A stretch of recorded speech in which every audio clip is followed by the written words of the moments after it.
રોશની એક 40 વર્ષની પરણેલી સ્ત્રી છે, જેનો પતિ મનોજ પોલીસમાં હેડ કોન્સ્ટેબલ છે. રોશનીનું શરીર ખૂબ જ આકર્ષક અને એકદમ ભરેલું છે, જે દેખાવમાં 20 થી 22 વર્ષની છોકરી જેવું લાગે છે.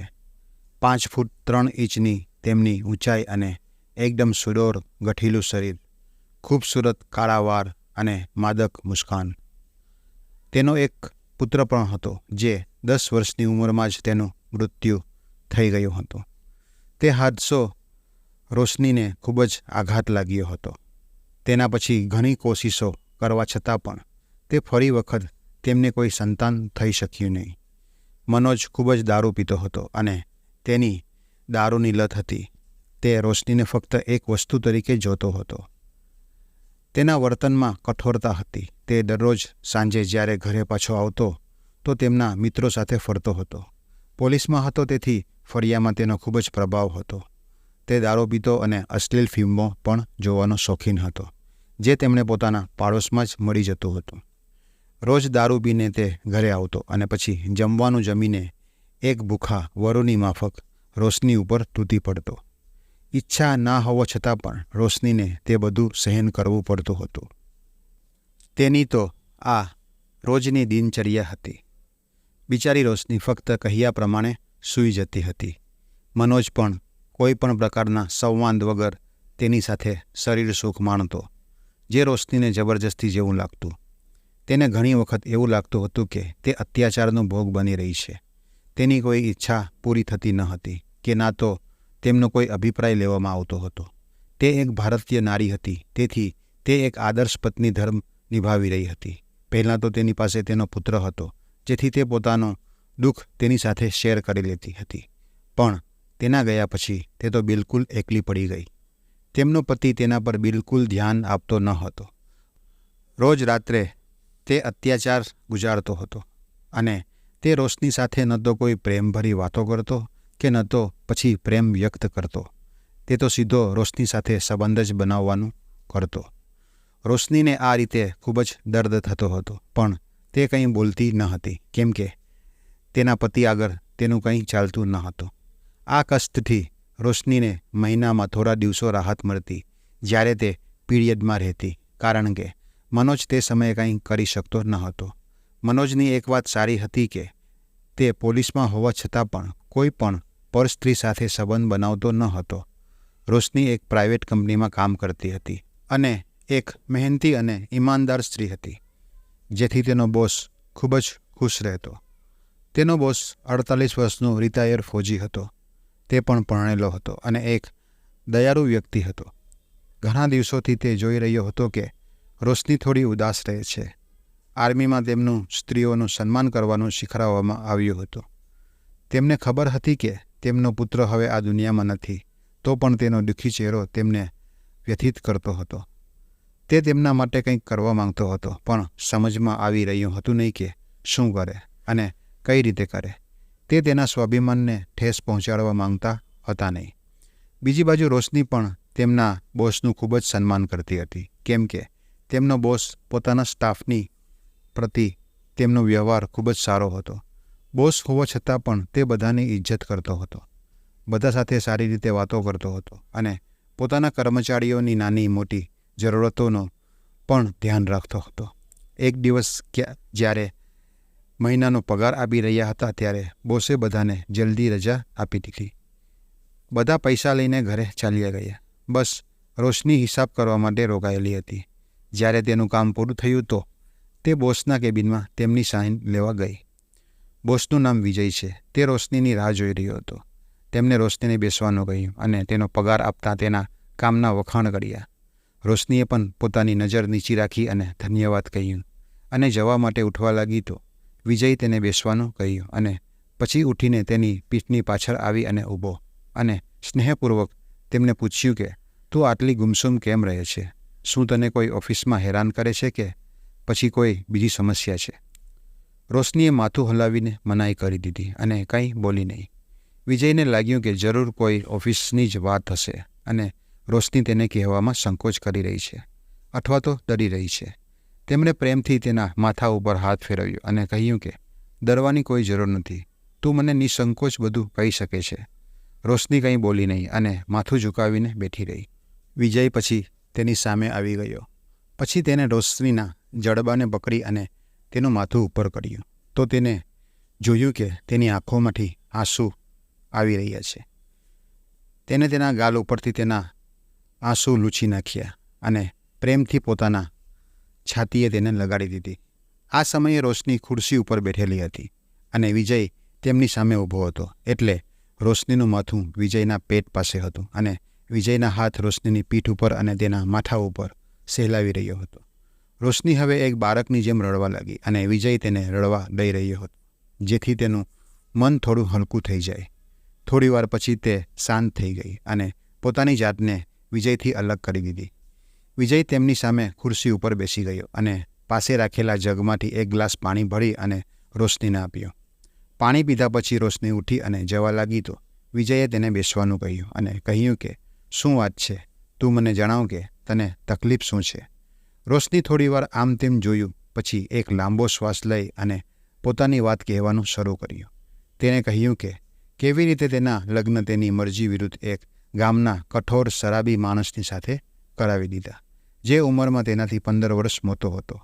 તેમના ઘરવાળાએ વિચાર્યું હતું કે પોલીસવાળાની સાથે તેમનું જીવન આરામથી પસાર થશે અને સુરક્ષિત પણ રહેશે, પરંતુ તેમણે એ વિચાર્યું હતું નહીં કે તે માણસ સારો હશે નહીં તો રોશનીનું શું થશે. રોશનીએ પોતાના દાંપત્ય જીવનની કડવાહટ પણ કહી દીધી. તેને વિજયને કહ્યું કે તેનો પતિ તેના શરીરને ફક્ત પોતાના સુખ માટે જ વાપરે છે અને તેની ભાવનાઓ વિશે વિચારતો નથી. તે કોઈપણ પ્રકારના પ્રેમ વગર તેની સાથે સંબંધ બનાવે છે, જેથી તેનું વૈવાહિક જીવન નર્ક બની ગયું છે. જ્યારે તેને પોતાના 10 વર્ષના દીકરાના મૃત્યુ વિશે જણાવ્યું તો તે ફરીથી રડવા લાગી. તેણે કહ્યું કે તેમના ઘરવાળા તેમના દીકરાના મૃત્યુ માટે તેમને જ જવાબદાર ઠરાવતા હતા. વિજય આરામથી તેની વાતો સાંભળતો હતો અને વચ્ચે વચ્ચે તેનું માથું તથા તેની પીઠ સહેલાવીને આવતો. 1-2 વાર તેમણે પાણી પણ તેમને પીવડાવ્યું હતું, જેથી કરીને રોશનીનું રડવાનું થોડું ઓછું થઈ ગયું અને તેની હિંમત ધીરે ધીરે વધી.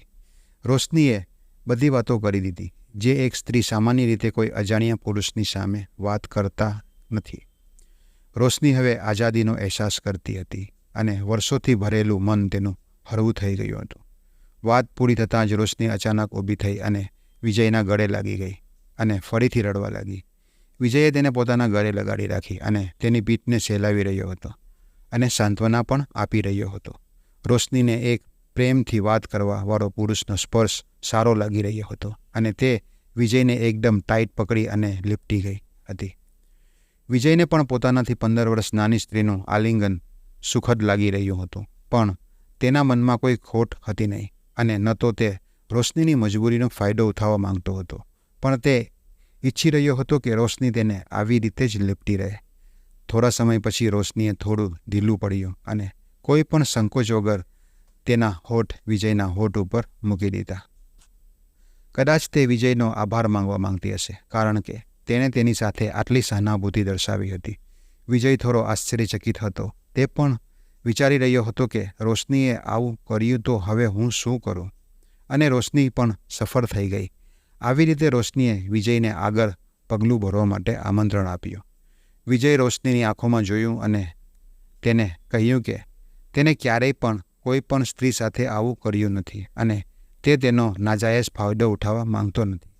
હવે તો રોશનીને વિજય ઉપર ખૂબ વધારે પ્યાર આવવા લાગ્યો. તે બોલી કે તમે થોડી મારો ફાયદો ઉઠાવી રહ્યા છો.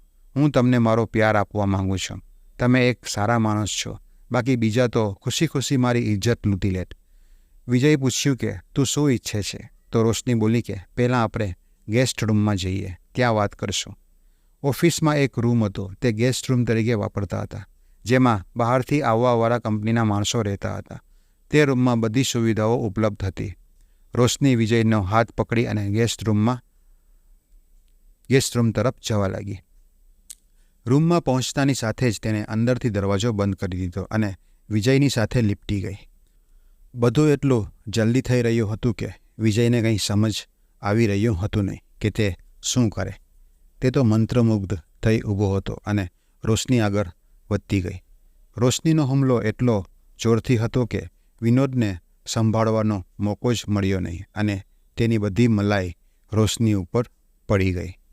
વિજય પોતાની ઉતાવળથી શર્મિંદા હતો અને રોશનીને સોરી કહેવા લાગ્યો અને બાથરૂમમાં ચાલ્યો ગયો. રોશની એક સમજદાર છોકરી હતી અને તેને પુરુષની તાકાત અને કમજોરી બંને સારી રીતે સમજતી હતી. વિજયની પાછળ તે પણ બાથરૂમમાં ગઈ અને તેનો હાથ પકડી અને બહાર લઈ આવી. વિજય શરમાઈને ત્યાં ઊભો હતો. રોશનીએ તેને બેડ ઉપર બેસાડ્યો. વિજયે ફરીથી તે આનંદ મહેસૂસ કરવા લાગ્યો. થોડી વારમાં જ રોશનીના મોઢામાં મલાઈ ભરાઈ ગઈ. તેણે મલાઈને બહાર કરી નહીં, પણ આખી તે મલાઈ ગળી ગઈ. લગભગ 1:30 વાગી રહ્યો હતો. બંનેને ઘરે જવાની કોઈ જલ્દી હતી નહીં, કેમ કે ઓફિસ છૂટવાનો સાંજે 5 વાગ્યા સુધીનો સમય હતો અને આમ પણ તેને ઓફિસમાં રોજ મોડું થતું હતું. લગભગ 7 વાગી જતા હતા. બંને ન જાણે ક્યારે સૂઈ ગયા તે બંનેને ખબર જ ના પડી. 1 કલાક સૂતા પછી વિજયની આંખ ખુલી તો તેણે જોયું કે રોશની બંનેના ટિફિન ખોલીને ટેબલ ઉપર જમવાનું લગાવી રહી હતી. રોશનીએ ટુવાલથી પોતાના શરીરને ઢાંકેલું હતું. વિજયે ઓફિસના કબાટમાંથી વિસ્કીની બોટલ અને ફ્રીજમાંથી થોડી આઈસ ક્યુબ કાઢી અને બંને માટે ગ્લાસ બનાવ્યા. રોશનીએ ક્યારેય પણ દારૂ પીધો હતો નહીં, પણ વિજયના આગ્રહ કરવા પણ તેને લઈ દીધો. પહેલો ગુતરો તેને ખૂબ જ કડવો લાગ્યો, પણ પછી ધીરે ધીરે બધી દારૂ પી ગઈ અને પછી જમવાનું જમ્યું. જમવાનું જમીને બંને બેડ ઉપર સૂઈ ગયા. વિજય માટે કોઈ પણ સ્ત્રીને સ્પર્શ કરવાનો આ પહેલો અનુભવ હતો. કોઈક પાપ ખૂબ જ ઘણો આનંદ આપે છે. રોશનીનો સ્પર્શ તેને સારો લાગી રહ્યો હતો. રોશની એક સાઉથ ઇન્ડિયન છોકરી હતી જે નહાવા માટે કોઈ સાબુનો ઉપયોગ કરતી ન હતી. તે પોતાના શરીર ઉપર પારંપરિક મુલતાની માટી લગાવતી હતી, જેથી તેની કાયા ખૂબ જ ચીકણી અને સ્વસ્થ હતી. તે પોતાના વાળમાં રોજ નાળિયેર તેલથી માલિશ કરતી હતી, જેથી વાળ તેના કાળા અને ભરાવદાર હતા. આ બાબતોમાં તે જૂના વિચારો ધરાવતી હતી. તેના જૂના વિચારોમાં પતિની આજ્ઞા પાડવી અને તેની ઈચ્છા પૂરી કરવી પણ સામેલ હતી. આ જ કારણ હતું કે તે આટલા દિવસોથી તે પોતાના પતિના અત્યાચાર સહન કરતી હતી. વિજય રોશનીને મળીને ખૂબ જ ખુશ હતો. તેને રોશનીના પતિ ઉપર દયા પણ આવી રહી હતી અને ગુસ્સો પણ આવી રહ્યો હતો કે તે આટલી સુંદર પત્નીને તે પ્રેમ કરતો ન હતો. એક વખત ફરીથી તે બધું ચાલ્યું.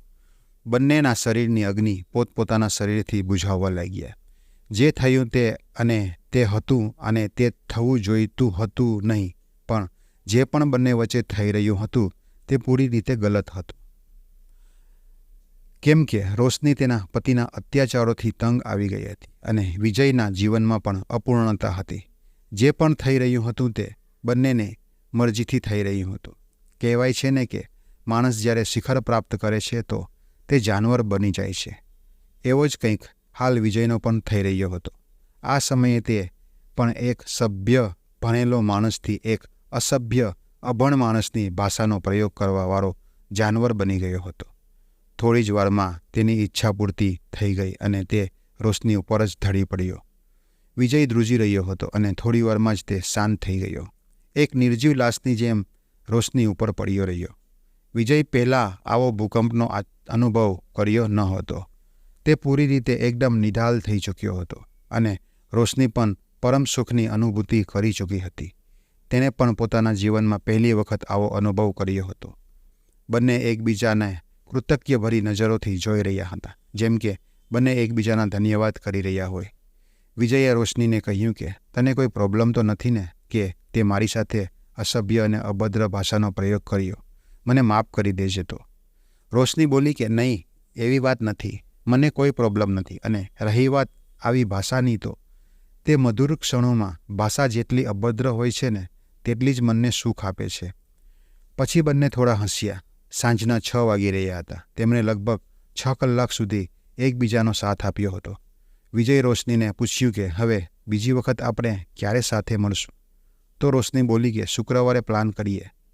વિજયે હવે શુક્રવારની તૈયારીમાં લાગી ગયો. તેની ઈચ્છા હતી કે બીજી વખત જ્યારે રોશની સાથે મળે તો તે પોતાની એક જૂની ઈચ્છાને પૂરી કરે.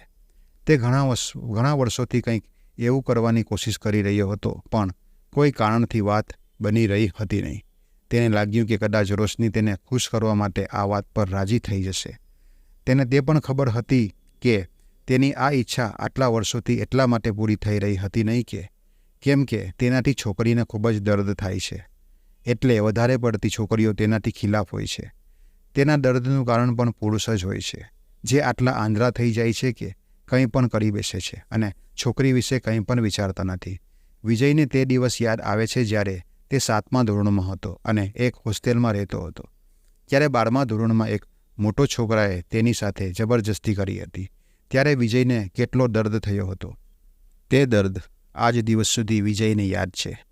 વિજય એમ ઈચ્છતો હતો કે જ્યારે તે પોતાના મનની ઈચ્છા પૂરી કરે ત્યારે રોશનીને પણ આનંદ આવવો જોઈએ, અને જો આમ થયું તો માત્ર તેને જ ગમશે નહીં, કદાચ રોશનીને પણ એમાં એટલો જ આનંદ આવશે અને ભવિષ્યમાં પણ તે આ માટે રાજી થશે. વિજય એ જ વિચારતો હતો કે આ કામને કેવી રીતે રોશની માટે આનંદદાયક બનાવી શકાય. બીજી તરફ રોશની પણ વિજયના વિચારોમાં ગુમ હતી. તેને વારંવાર વિજયના સાથે વિતાવેલા પળ યાદ આવી રહ્યા હતા. તે જલ્દીથી ફરી તેના સાથે તેનો સાથ પામવા માંગતી હતી. વિજયથી મળ્યા તેને 10 દિવસ થઈ ગયા હતા. તે યાદગાર દિવસ પછી તે ફરી મળ્યા હતા નહીં, કેમ કે વિજયને કોઈ કારણસર પુના જવું પડ્યું હતું, પણ તે કાલે ઓફિસ આવવાનો હતો. રોશની વિચારી રહી હતી કે હવે તે વિજય સાથે ઓફિસમાં કઈ રીતે વાત કરશે, અથવા વિજય તેની સાથે કેવી રીતે વર્તન કરશે. ક્યાંક એમ તો નહીં થાય ને કે સામાન્ય માણસની જેમ જ તેને ઇગ્નોર કરવા લાગશે. કેમ કે ઘણા પુરુષો જ્યારે છોકરીને પામી લે છે ને, તો તેમાં એક તેનો ઇન્ટરેસ્ટ રહેતો નથી અને કોઈક તો તે સ્ત્રીને નીચ પણ સમજવા લાગે છે. રોશની થોડી મૂંઝવણમાં હતી. તેના મનમાં લાલસા, ડર, આશંકા, ઉત્સુકતા અને ખુશીનું એક અનોખું મિશ્રણ હિંડોરા લઈ રહ્યું હતું. રોશની સવારે જલ્દી ઉઠી અને પોતાના વિશેષ રૂપથી તૈયાર કરી અને તેણે ઉપટન લગાવીને ઘણીવાર સુધી સ્નાન કર્યું. તેને તે દિવસે હલકા ગુલાબી રંગની શિફોન સાડી પહેરી હતી. તે કોઈ અપ્સરાથી ઓછી દેખાતી ન હતી. તેણે વાળમાં ચમેલીના ફૂલનો ગજરો, આંખોમાં હલકું કાજલ, લાલ રંગની બંગડીઓ અને ગળામાં હાર અને કાનમાં ઇયરિંગ અને આંગળીઓમાં રિંગ પહેરીને એવી રીતે તૈયાર થઈ ગઈ હતી કે જાણે કે આજે તેના લગ્નની પહેલી રાત હોય અને તે પોતાના પતિ માટે દુલ્હનની જેમ તૈયાર થઈ હોય. જ્યારે તેને પોતાના અરીસામાં જોઈ તો તે શરમાઈ ગઈ. તેના પતિએ જ્યારે તેને જોઈ તો તેને પૂછ્યું કે ક્યાંની તૈયારીઓ છે. તો રોશનીએ કહ્યું કે આજે ઓફિસમાં ગ્રુપ ફોટો સેશન છે, એટલે બધા તૈયાર થઈને જવાના છીએ. રોજની જેમ તેના પતિ તેને બાઇક ઉપર ઓફિસ છોડી અને પોતાના કામ ઉપર ચાલ્યો ગયો.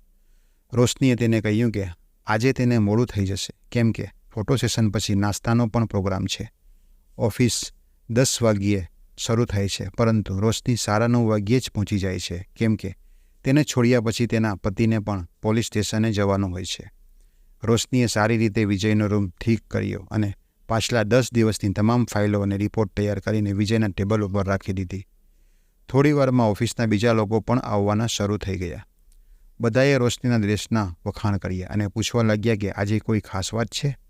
તો રોશનીએ કહ્યું કે હમણાં તેને ખબર નથી, પણ બની શકે કે આજે કોઈ ખાસ દિવસ બની જાય. કોઈને પણ રોશનીની વાત સમજમાં આવી નહીં. તે મનમાં ને મનમાં મુસ્કુરાઈ. ઠીક 10 વાગ્યે વિજય ઓફિસમાં દાખલ થઈ છે. બધાએ તેમનું સ્વાગત કર્યું અને વિજયે બધાથી હાથ મિલાવ્યો. જ્યારે રોશની વિજયથી ઓફિસમાં તેને એકલી મળી તો વિજયે એવો વર્તાવ કર્યો કે જાણે તેમની વચ્ચે કંઈ થયું જ નથી. તે ઈચ્છતો હતો નહીં કે ઓફિસના કોઈ પણ કર્મચારી તેમના સંબંધની ઉપર શક થાય. રોશનીને ઓફિસ ટાઈમ પછી રોકાવા માટે કહ્યું, જેથી તેના હૃદયના ધબકારા વધી ગયા. જેમ તેમ કરીને સાંજના 5 વાગી ગયા. ઓફિસના બધા લોકો વિજયના જવાની રાહ જોઈ રહ્યા હતા. વિજય ઘરે જવા નીકળી ગયો અને ફટાફટ બીજા લોકો પણ નીકળી ગયા. રોશનીએ કહીને રોકાઈ ગઈ કે તેને જરૂરી કામ છે, એટલે તે તાળું લગાવીને આવી જશે. તેણે વોચમેનને પણ મોકલી દીધો હતો. હવે જ્યારે મેદાન પૂરું સાફ થઈ ગયું તો રોશનીએ વિજયના મોબાઈલ ઉપર ખબર આપી દીધી. લગભગ અડધા કલાકમાં વિજય ફરીથી ઓફિસ આવી ગયો અને અંદરથી દરવાજો બંધ કરી ઓફિસની બધી લાઇટ અને પંખા અને એસી પણ બંધ કરી દીધા. ફક્ત અંદરના ગેસ્ટ રૂમની એક લાઇટ અને એસી ચાલુ રાખ્યું. મિત્રો, વાર્તા આગળ ચાલુ રહેશે. જો તમે લોકો કોમેન્ટ કરશો તો હું જલ્દીથી બીજો ભાગ લઈને આવીશ. આશા રાખું છું કે તમને આ વાર્તા પસંદ આવી હશે. તો એક લાઇક કરી દેજો અને જો ચેનલ ઉપર નવા આવ્યા હોય તો સબસ્ક્રાઈબ પણ કરી દેજો. આ વિડીયો જોવા બદલ તમારો આભાર. ધન્યવાદ. જય શ્રી રામ.